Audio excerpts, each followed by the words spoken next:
Praise the Lord. अजीजों, क्या आप में स्वयं के बारे में कोई भय है? दूसरा तीमुथियुस 1:7 में प्रेरित पौलुस अपने नौजवान शिष्य को लिखते हैं कि अपनी सेवकाई के कार्य करने से डरे नहीं और आगे बढ़े। वचन में लिखा है, क्योंकि परमेश्वर ने हमें भय की नहीं पर सामर्थ और प्रेम और संयम की आत्मा दी है। मेरे अजीजों, यह वचन याद रखें, इसे याद कर लीजिए और हर बार जब आप भयभीत और बेचैन महसूस करें तो इसको दोहराएं। मेरे अजीजों, भय परमेश्वर की ओर से नहीं आता, शैतान ही है जो हमारे हृदय को भय से भर देना चाहता है। परमेश्वर की आपके जीवन के लिए एक योजना है, उस पर विश्वास करके ये योजना प्राप्त कीजिए। पर याद रखिए, शैतान के पास भी आपके लिए एक योजना है। आप उसकी योजना में पड़ते हैं डर के कारण। भजन संहिता 34:4 में भजनकार दाऊद ने लिखा है कि मैं यहोवा के पास गया, तब उसने मेरी सुन ली और मुझे पूरी रीति से निर्भय किया है। मेरा अजीजों, यीशु आपके उद्धार करता है।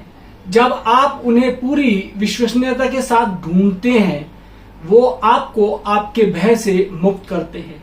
यूहन्ना 14:27 में उन्होंने अपने भयभीत शिष्य से कहा कि तुम्हारा मन ना घबराए और ना डरे, अर्थात आप उत्तेजित होने से बचिए। स्वयं को कभी भी अस्थिर, आशंकित और भयभीत ना होने दे। इसका मतलब है मेरे अजीजों कि आपको भय के विरुद्ध एक जोरदार मोर्चा लेना होगा। आज ये फैसला कीजिए कि आप भय की आत्मा को अपने जीवन में हावी नहीं होने देंगे और ना ही उसे स्वयं को भ्रमित करने देंगे। मेरे अजीजों, भजन संहिता 56 उसकी 3 और 4 आयत में दाऊद प्रभु के बारे में कहते हैं कि जिस समय मुझे डर लगेगा मैं तुझ पर भरोसा रखूंगा। परमेश्वर की सहायता से मैं उसके वचन की प्रशंसा करूंगा। परमेश्वर पर मैंने भरोसा रखा है, मैं नहीं डरूंगा। कोई प्राणी मेरा क्या कर सकता है? मेरा अजीजों, यशाया 41:10 में प्रभु अपने लोगों को आश्वस्त करते हैं, मत डर, अर्थात डरने की कोई बात नहीं है, क्योंकि मैं तेरे संग हूं। इधर उधर मत ताक, क्योंकि मैं तेरा ईश्वर हूं। मैं तुझे दृढ़ करूंगा और तेरी सहायता करूंगा। अपने धर्मय हाथ से मैं तुझे संभाले रहूंगा। मेरा अजीजों, इब्रानियों 13:5 का लेखक सांसारिक पदार्थों और सुरक्षाओं के मोह में पड़ने की चेतावनी देता है, हमें याद कराता है, क्योंकि उसने, किसने? अर्थात परमेश्वर ने आप ही कहा है, मैं तुझे कभी ना छोड़ूंगा और ना कभी तुझे त्यागूंगा। फिर वचन 6 में लेखक आगे ये कहता है, इसलिए हम बेधड़क होकर कहते हैं कि प्रभु मेरा सहायक है, मैं ना डरूंगा। अर्थात ना कोई डर, ना कोई चिंता, ना आतंक मुझे सताएगा। मेरे अजीजों, आगे वचन में लिखा है कि मनुष्य मेरा क्या कर सकता है? मेरे अजीजों, यदि इस शब्दों की व्याख्या की जाए तो यही मतलब निकलता है, झूठा सबूत जो सच्चा लगे। शत्रु आपको बताना चाहता है कि आपकी वर्तमान स्थिति इस बात का सबूत है कि भविष्य में आप असफल होंगे। पर बाइबल हमें सिखाती है कि चाहे हमारी वर्तमान परिस्थितियां कैसी भी हों, हालात चाहे कितने भी बुरे क्यों ना दिखाई दे, परमेश्वर के लिए कुछ भी असंभव नहीं है। मेरे अजीजों, रोमियो 8 बाब और उसकी 28वीं आयत में प्रेरित पौलुस हमें याद दिलाते हैं कि जो परमेश्वर द्वारा बुलाए गए हैं और उनके उद्देश्यों और योजनाओं द्वारा कार्य करते हैं और जो परमेश्वर से प्रेम करते हैं, उनके लिए सभी बातें मिलकर भला ही करती हैं। मेरे अजीजों, परमेश्वर का वचन कहता है, यशाया 43 उसकी 1 से 3 आयत में लिखा है कि हे इज़राइल, तेरा रचने वाला और हे याकूब, तेरा सृजनहार यहोवा यूं कहता है, मत डर, क्योंकि मैंने तुझे छुड़ा लिया है, मैंने तुझे नाम लेकर बुलाया है, तू मेरा ही है। जब तू जल में होकर जाएगा मैं तेरे संग रहूंगा, और जब तू नदियों में होकर चले तब वे तुझे ना डुबो सकेंगी। जब तू आग में चले तब तुझे आंच ना लगेगी और उसकी लौ तुझे ना जला सकेगी, क्योंकि मैं यहोवा तेरा परमेश्वर हूँ, इज़राइल का पवित्र मैं तेरा उद्धार करता हूँ। तेरी छुड़ौती में मैं मिस्र को और तेरे बदले कूश और सभा को देता हूँ। मेरे अजीजों, भय पर लिखे इन शास्त्र वचनों को दोहराना और ऊंची आवाज में बोलना सीख लीजिए। ऐसे वातावरण में उन्हें बोले जहां आप अकेले हों।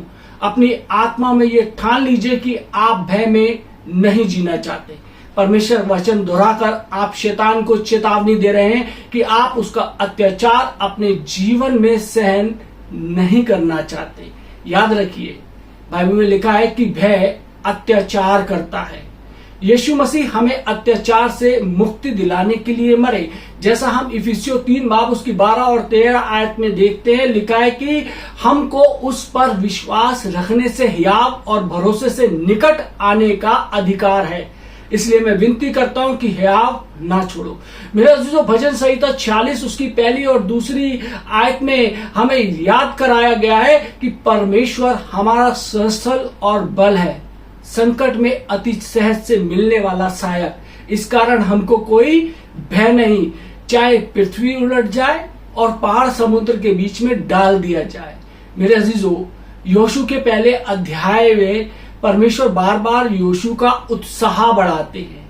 हिवायत बांधकर दृढ़ होकर उसे आश्वासन करते हैं, आश्वासन देते हैं कि जहां तू जाएगा वहां वहां तेरा परमेश्वर यहोवा तेरे संग रहेगा। मेरे अजीजों, इसलिए हमें भयभीत होने की आवश्यकता नहीं है। और परमेश्वर का संदेश आपके लिए भी वही है जो यहोशू के लिए था। इब्रानियों 13 बाब और उसकी 5वीं आयत में लिखा है कि परमेश्वर आपके साथ है, वह आपको ना छोड़ेगा और ना ही त्यागेगा। भजन संहिता 33:18 में लिखा है कि वह तुम्हारे सभी समूह पर नजर रखता है। यशाया 49:16 में लिखा है कि उसने हाथों पर, अपने हाथों पर तुम्हारा चित्र खोद कर बनाया है। मेरे अजीजों, इसलिए आपको भयभीत होने की आवश्यकता नहीं है। दृढ़ बने रहें, आत्मविश्वास और साहस से परिपूर्ण, बिना किसी भय के आगे बढ़ते चले जाएं। मेरे अजीजों, मत्ती 6:34 में पर्वतीय उपदेश में यीशु ने अपने शिष्यों को उपदेश दिया कि सो कल की चिंता ना करो, क्योंकि कल का दिन अपनी चिंता आप कर लेगा। आज के लिए आज ही का दुख बहुत है। मेरे अजीजों, मत्ती 8:23 से 26 में हम पढ़ते हैं कि कैसे शिष्य समुद्र में तूफान से भयभीत हो गए थे। उसने उनसे कहा, हे अल्प विश्वासियों, क्यों डरते हो? तब उसने उठकर आंधी और पानी को डांटा और सब कुछ शांत हो गया। मेरे अजीजों, लूका 12 बाब उसकी 25 और 26वीं आयत में यीशु पूछते हैं, तुम में से ऐसा कौन है जो चिंता करने से अपनी अवस्था में एक घड़ी भी बढ़ा सकता है? इसलिए तुम सबसे छोटा काम भी नहीं कर सकते, तो और बातों के लिए क्यों चिंता करते हो? मेरे अजीजों, यशाया 54:45 में लिखा है कि मत डर, क्योंकि तू फिर लज्जित ना होगी और तुझ पर स्याही ना छाएगी, क्योंकि तू अपने जवानी की लज्जा भूल जाएगी और अपने विधवापन की नामधराई को फिर स्मरण ना करेगी, क्योंकि तेरा कर्ता तेरा पति है, उसका नाम सेनाओं का यहोवा है और इजराइल का पवित्र तेरा छुड़ाने वाला है, वो सारी पृथ्वी का भी परमेश्वर कहलाएगा। फिर यशाया 35 बाब और उसकी 4थी आयत में हम पढ़ते हैं कि घबराने वालों से कहो कि हियाव बांधो, मत डरो, देखो तुम्हारा परमेश्वर पलटा लेने और प्रतिफल देने आ रहा है। मेरा अजीजों, परमेश्वर से मांगे कि वे अपनी महिमा के धन के अनुसार तुम्हें ये दान दे कि तुम उसके आत्मा से अपने भीतरी मनुष्य तत्व में सामर्थ पाकर बलवंत होते जाओ, तुम दृढ़ हो और भय में ना पड़ो। मेरे अजीजों, मैं आपसे एक महान ज्ञान बोध बांटना चाहता हूं जो भय से संबंधित है और परमेश्वर ने मुझे दिया है। जब परमेश्वर हमसे अपने वचन के द्वारा बातें करता है और कहता है कि मत डर, वो हमें ये आज्ञा नहीं दे रहे कि भय का अनुभव ना करो, पर दरअसल वो कह रहे हैं कि जब तुम भय महसूस करो, ये तब होता है जब शैतान भय द्वारा आप पर हमला करता है। उस समय पीछे मत हटो और ना ही भागो, इसके बजाय आगे बढ़ो। मेरे अजीजों, भजन संहिता 34:4 में दाऊद परमेश्वर के बारे में कहता है कि मैं यहोवा के पास गया, तब उसने मेरी सुन ली और मुझे पूरी रीति से निर्भय किया। और पहला यूहन्ना 4 बाब और 19वीं आयत हमें याद दिलाती है कि प्रेम में भय नहीं होता, वन सिद्ध प्रेम भय को दूर कर देता है। क्योंकि भय से कष्ट होता है और जो भय करता है वो प्रेम में सिद्ध नहीं हुआ है, अर्थात वो परमेश्वर के प्रेम में अभी संपूर्ण नहीं हुआ है। याद रखिए, परमेश्वर आपसे प्रेम करते हैं, क्योंकि वे आपसे प्रेम करते हैं और इसी संपूर्ण प्रेम के द्वारा वो आपकी चिंता करते हैं। आप निर्भय होकर जी सकते हैं। शायद आपके जीवन में इस समय बहुत सारे डर हों, बहुत सारी परेशानियों, जिन परेशानियों को लेकर आप भयभीत हो, कि आपको भयभीत, जिसे कह सकते हैं कि भय रहित जीना शायद असंभव सा सपना लगता हो। यदि ऐसा है तो आपको एक बात याद रखनी है, परमेश्वर आपको किसी भी समस्या से पूरी तरीके से मुक्त कर सकते हैं। सब एक साथ तुरंत, पर वो हमेशा थोड़ा थोड़ा करके करते हैं। इसलिए हौसला रखो कि परमेश्वर आप में कार्य कर रहा है। परमेश्वर ने आप में भलाई का कार्य शुरू किया है और वह इसे संपूर्ण करेगा। यहोवा मेरी ज्योति और मेरा उद्धार है, मैं किससे डरूंगा? वचन में लिखा है। यदि हम देखें भजन संहिता अध्याय 27 में, भजनकार पूछता है, वचन 2 में कहता है कि जब कुकर्मियों ने जो मुझे खा डालने के लिए मुझ पर चढ़ाई की, तभी वे ठोकर खाकर गिर पड़े। चाहे सेना भी मेरे विरुद्ध छावनी डाले तो भी मैं न डरूंगा, चाहे मेरे विरुद्ध लड़ाई भी ठन जाए तो भी मैं हिवाए बांधे निश्चिंत रहूंगा। वचन 5 और 6 में, इसी परिच्छेद में दाऊद आगे कहते हैं कि जब विपत्ति आएगी परमेश्वर उसे छिपा लेगा, वह उससे ऊंची चट्टान पर सुरक्षित रखेगा जहां शत्रु ना पहुंच सकेगा। फिर वो कहते हैं कि मैं यहोवा का जय जयकार करूंगा, उसका भजन गाऊंगा और बलिदान चढ़ाऊंगा। मेरे अजीजों, परमेश्वर ने जो राजा दाऊद के लिए किया वो आपके लिए करेगा। प्रभु पर अपना विश्वास रखिए। आपके सभी भयों से मुक्ति दिलाने की सामर्थ उनमें है। मेरे अजीजों, इन वचनों को सुने जो परमेश्वर के दूत ने डैनियल से कहे थे, उसे दिलासा देते हुए कि उसकी प्रार्थना सुनी जा चुकी है। यदि हम देखें डैनियल नबी की पुस्तक 10 बाब उसकी 12वीं आयत में लिखा है कि हे डैनियल, मत डर, क्योंकि पहले ही दिन को जब तूने समझने बूझने के लिए मन लगाया और अपने परमेश्वर के सामने अपने आप को दीन किया, उसी दिन तेरे वचन सुने गए और मैं तेरे वचनों के कारण आ गया हूं। मेरे अजीजों, शैतान आपको बताने की कोशिश करेगा कि परमेश्वर ने आपकी प्रार्थना नहीं सुनी है और वो आपकी एक भी बात नहीं सुनेगा। याद रखिए, परमेश्वर का वचन आत्मा की तलवार है। वचन की तलवार द्वारा आप शत्रु को हटा सकते हैं।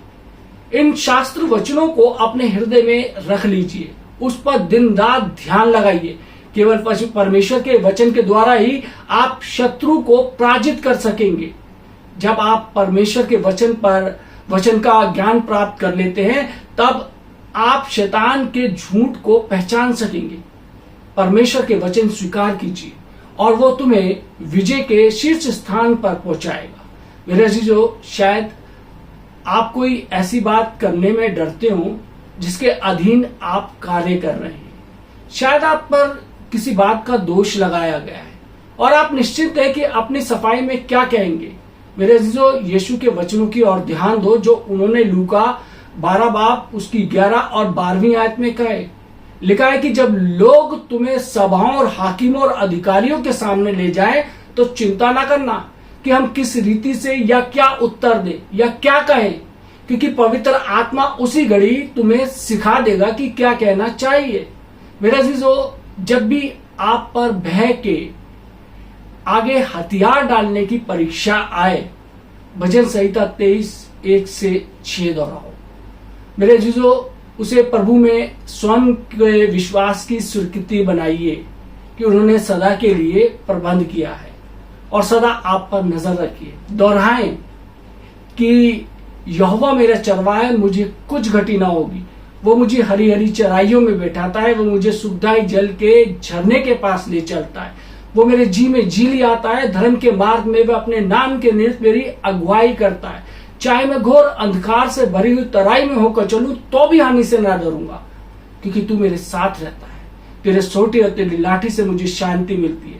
तू मेरे सताने वालों के सामने मेरे लिए मेज बिछाता है। तूने मेरे सिर पर तेल मला है, मेरा कटोरा उमड़ रहा है। निश्चय भलाई और करुणा जीवन भर मेरे साथ साथ बनी रहेगी और मैं यहोवा के धाम में सर्वदा वास करूंगा। जब आप इन शास्त्र वचनों का अध्ययन करेंगे, मुंह जबानी याद करेंगे, तब आप शैतान को बहुत अच्छी तरीके से मात दे सकते हैं। शैतान के किसी भी भ्रम में आप नहीं फंसेंगे, क्योंकि आप जानते हैं कि परमेश्वर आपके साथ है और वो आपको रक्षा और सुरक्षा कर रहा है। मेरे अजीजों, परमेश्वर चाहता है कि हम अपने जीवन को भय रहित जीवन जिए। हमारे जीवन के अंदर किसी भी प्रकार का डर या किसी भी प्रकार की कोई चिंता या परेशानी ना होने पाए। परमेश्वर चाहता है कि आप भय रहित जीवन जिए। परमेश्वर आप सबको आशीष दे। आमीन। आइए हम दुआ मांगते हैं। महान सामर्थ्य पिता परमेश्वर, धन्यवाद देते हैं आज के सुंदर वचन के लिए, जिसमें हमने सीखा कि खुदावन प्रभु यीशु मसीह, जब हम तेरे शास्त्र वचनों को पढ़ते हैं तो खुदावन हमारे को एक उम्मीद, एक तसल्ली, एक दिलासा मिलता है। हम इन वचनों को परमेश्वर याद करने वाले हो सके। जब शैतान का एक आक्रमण हमारे जीवन पर होता है तो परमेश्वर हम इन वचनों के द्वारा उस शैतान को उसको हरा सके और शैतान को चारों खाने हम चित कर सके। प्रभु जी, हमारे को परमेश्वर इतनी सामर्थ दे कि हम तेरे वचन को मनन करने वाले हो सके और तेरे वचन के ऊपर भरोसा और विश्वास करने वाले हो सके। जितने लोगों ने परमेश्वर आज ये वचन सुना है, यदि उनके जीवन में किसी भी चीज को लेकर कोई भी भय है जो कि शैतान के झूठ द्वारा उनको भ्रमित करने की कोशिश कर रहा है, तो प्रभु जी उस तमाम झूठ को, उस तमाम भय को प्रभु जी उनके जीवन से दूर कीजिए। जिन जिन लोगों ने आज का वचन सुना है परमेश्वर, उनको भय रहित जीवन दीजिए। उनके परिवार पे प्रभु जी तेरी आशीष यीशु मसीह के नाम से मांगते हैं। आमीन।